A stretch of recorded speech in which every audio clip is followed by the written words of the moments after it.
नमस्कार। वीडियो के इस भाग में उपलब्ध है कहानी के तत्व।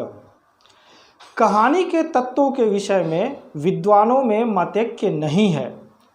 कुछ विद्वानों ने कहानी के 5 तत्व स्वीकार किए हैं, कुछ के अनुसार 6 तत्व होने चाहिए और कुछ के अनुसार इनकी संख्या 8 होनी बताई गई है। मुख्य रूप से कहानी के 6 तत्व स्वीकार किए जा सकते हैं, शेष तत्वों का समावेश भी इन्हीं के अंतर्गत हो जाता है। कहानी के ये 6 तत्व इस प्रकार है: कथावस्तु या कथानक, पात्र और चरित्र चित्रण, संवाद या कथोपकथन, भाषा शैली, देश काल और वातावरण और उद्देश्य। कुछ विद्वान कहानी के शीर्षक को भी एक पृथक तत्व के रूप में मानते हैं, परंतु मेरे विचार में शीर्षक कथावस्तु का ही एक अंग है। कहानी के उपर्युक्त प्रमुख तत्वों का विवेचन इस प्रकार है। कथावस्तु: जिस घटनाक्रम या कथा के आधार पर कहानी की रचना की जाती है उसे उस कहानी की कथावस्तु कहा जाता है। कथावस्तु की श्रेष्ठता कहानी की संक्षिप्तता, सरलता, सरसता, गठन संबंधी सुसंबद्धता, जिज्ञासामूलकता, प्रभावोत्पादकता और शीर्षक आदि गुणों पर निर्भर करता है। कथा वस्तु की श्रेष्ठता कहानी को श्रेष्ठ बनाने में सहायक होती है। कहानी का शीर्षक कथा वस्तु के प्रभाव एवं उद्देश्य पर प्रकाश डालता है। किसी भी कहानी के विकास क्रम के 4 आधार सुनिश्चित किए गए हैं। ये हैं आरंभ, मध्य, चरम सीमा और कहानी का अंत। विकास क्रम की सुसंबद्धता ही कहानी का सुसंगठन कहलाती है। कहानियों की कथा वस्तु को कहानी कला के अनुसार 4 वर्गों में विभाजित किया जा सकता है। ये वर्ग हैं: घटना प्रधान कथा वस्तु, चरित्र प्रधान कथा वस्तु, भाव प्रधान कथा वस्तु और वातावरण या दृश्य प्रधान कथा वस्तु। पात्र और चरित्र चित्रण: कहानी की रचना पात्रों, उनके जीवन की घटनाओं, उनके विचारों और भावनाओं आदि के आधार पर की जाती है। कहानी का आकार छोटा होता है, अतः इसमें पात्रों की संख्या अधिक नहीं होनी चाहिए। इसके साथ ही कहानीकार को विभिन्न पात्रों की स्थिति के अनुसार उनकी चारित्रिक विशेषताओं के विकास का भी ध्यान रखना चाहिए। कहानी के पात्रों को उनकी स्थिति के अनुसार 4 रूपों में वर्गीकृत किया जा सकता है: मुख्य पात्र और गौण पात्र, ऐतिहासिक पात्र और काल्पनिक पात्र, स्थिर पात्र और गतिशील पात्र, व्यक्ति पात्र और वर्ग पात्र।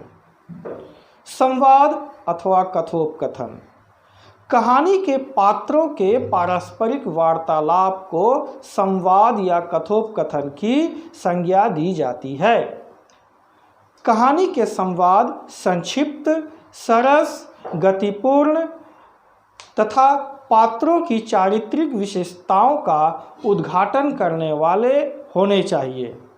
स्वगत और लंबे संवाद कहानी के लघु कलेवर के लिए उचित नहीं होते।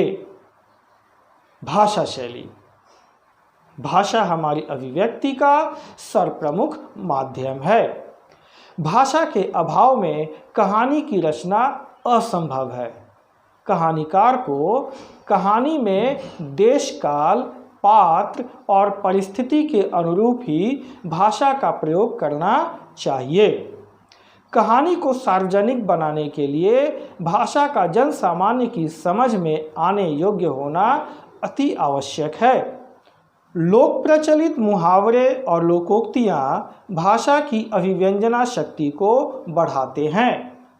अतः इन्हें कहानी की भाषा में उचित स्थान मिलना चाहिए। अभिव्यक्ति को सहज और स्वाभाविक बनाने के लिए लोक प्रचलित शब्दों को भी कहानी की भाषा में स्थान दिया जा सकता है। किसी भी रचना की शैली रचनाकार के व्यक्तित्व के अनुरूप होती है। अतः संसार में जितने भी कहानीकार हैं, स्वाभाविक है उतनी ही शैलियाँ भी होंगी, क्योंकि एक व्यक्ति का व्यक्तित्व दूसरे व्यक्ति के समान कभी नहीं हो सकता।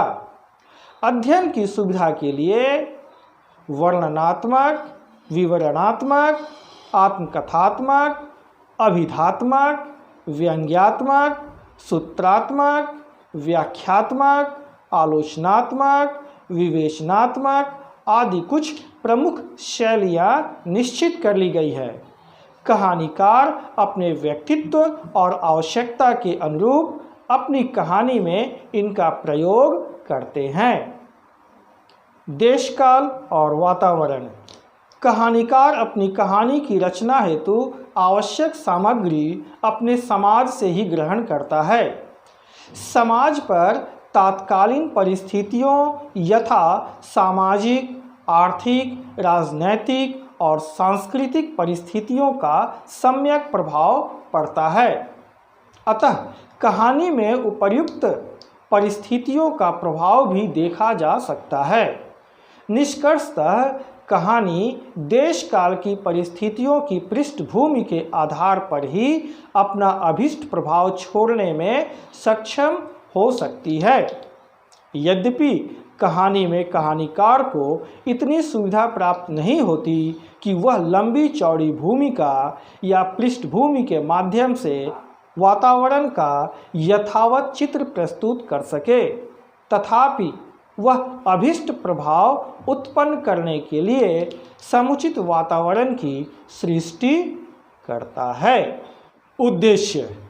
मनुष्य का कोई भी कार्य निष्प्रयोजन नहीं होता।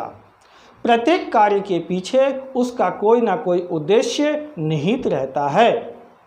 कहानीकार भी कहानी की रचना किसी उद्देश्य को दृष्टि में रखकर ही करता है। ये उद्देश्य कहानीकार के व्यक्तित्व और रुचि के अनुरूप होते हैं। कभी वह मनोरंजन के लिए कहानी की रचना करता है, तो कभी लोक मंगल की साधना के लिए, कभी किसी सामाजिक विकृति के निराकरण के लिए, तो कभी किसी दार्शनिक गुत्थी को सुलझाने के लिए। तात्पर्य यह है कि कहानीकार अपनी रुचि और ज्ञान के अनुरूप पहले एक विषय और उद्देश्य का चयन करता है, तत्पश्चात अपने उद्देश्य की सिद्धि के लिए वह अन्य उपकरण खोज लेता है। धन्यवाद। मिलते हैं अगले वीडियो में प्रेमचंद की बहुचर्चित कहानी नमक का दारोगा की आलोचना के साथ। जय हिंद। भारत माता की जय।